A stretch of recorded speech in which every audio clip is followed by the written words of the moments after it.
Here in Sanger Unified School District, we want to make sure that your Google account, your @SangerUSD.net account, and really all your accounts are safe and secure by making sure you have a great password and that you do not share that password. So how can a strong password help protect your privacy? Your @SangerUSD.net account is tied to you, your ID number, your name. You should not be giving that account information out to anyone. And you should change your password away from the default password. The default password is the one that was first given to you when you got your account. And it is based on a convention that is the same for everyone. The beginning, the GDocs4 is the same for everyone. And then it's either SUSD or your initials. And that's really easy to guess if someone knows your ID number and your first and last name. So we want to change that password and then keep it private. Write it down somewhere safe at home. Don't put it on the device, especially not like a little sticky note on your device or housed in your same iPad case. It shouldn't be easy to guess. It shouldn't be the word password or 1, 2, 3, 4, 5, 6, 7, 8. And you should not tell friends or allow them to log into your account. So we're going to do two different things today. We're first going to change passwords, and then we're going to make sure that the devices that are logged in with your account are yours. If you need help thinking of a new password, here's just a fun way to do it. You think of a phrase or just a group of words, a quote that you like that is easy to remember. You write down the first letter of each word in that phrase, capitalize some of the letters, add 1 or 2 memorable numbers or symbols, and then memorize it, repeating it in your head, writing it down, making sure it sticks. So you want something that is easy to remember, but not easy to guess. What we're going to do is go into our Google account. I'll show you in a video exactly how to do this on an iPad. But in your Google account, you would just on your iPad go to the Safari app and go to google.com. Sign in if you're not already. You'll know that you're signed in if you have a circle with either your profile picture and the letter. And then you're going to click on that and then click Manage Your Account. There's a couple of things that we're going to do. The personal info is where you can change your password. You can also change it within security. So there's 2 spots to change your password. And then in security, we're going to check the devices that are logged into your account. When we are resetting our password in Google, it has to be at least 8 characters. A character is just any of these letters, symbols, or numbers. And it has to be 8 characters, and it is case sensitive. If you use a capital letter in your password, that letter always needs to be capitalized when you're typing in your password. We do suggest that you have a variety of lowercase letters, some capital letters, some numbers, and any symbols. But again, you want it to be memorable for you, but not easy to guess. In the video, it walks you through, but you basically just click personal info and then password, and then you click on it. It will ask you to type in your current password and then ask you to reset your password by typing in a new password twice. In the video, it will walk you exactly through. The next thing you're going to do is to double check what devices are logged into your account. The way that you do that is from that same Manage Your Google account, click Security, and then scroll down until you see your devices.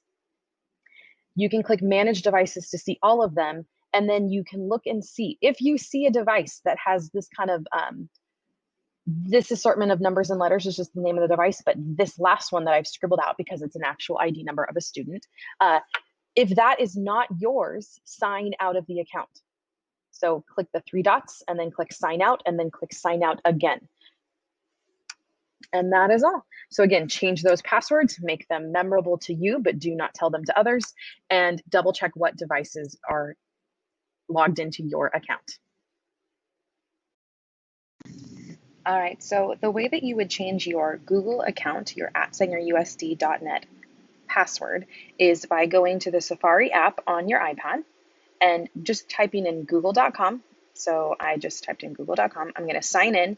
If you are already signed in, you would see the little circle with either your profile photo or your first initial, but I am not signed in, so I'm going to sign into this account.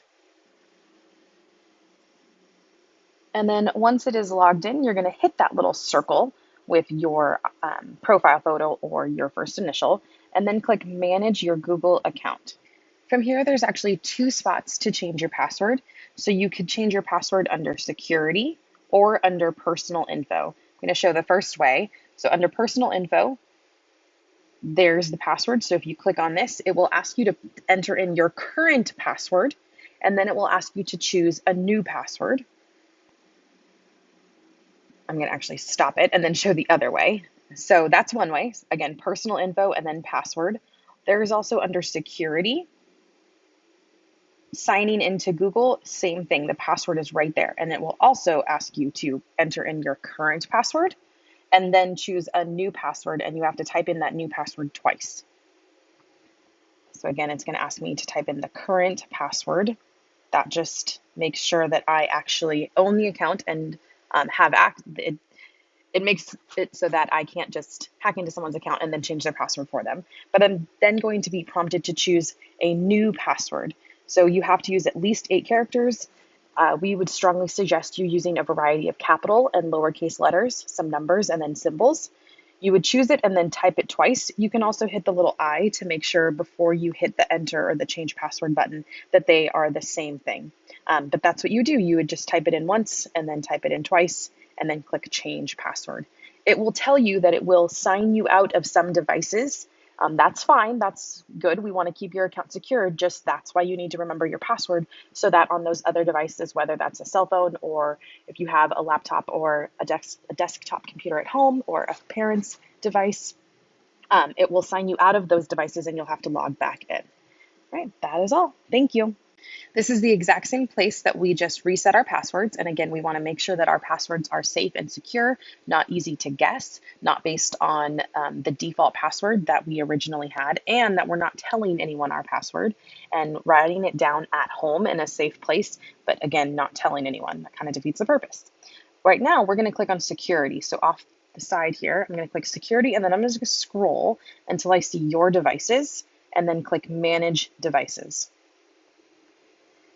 These are all the devices that your account has been signed in on. If you do not recognize one, like if it is an iPad that does not end in your ID number, what you're going to want to do is click the 3 dots and click sign out. So for example, I know that this is this device. So if you're on your device, your iPad, your school issued iPad, and it says this device, then don't log out of that one because that's your device and it's your account and that's what we want. But for example, this is a laptop. I'm not sure if it's mine. I want to play it safe. So I'm going to click the 3 dots and click sign out and then sign out.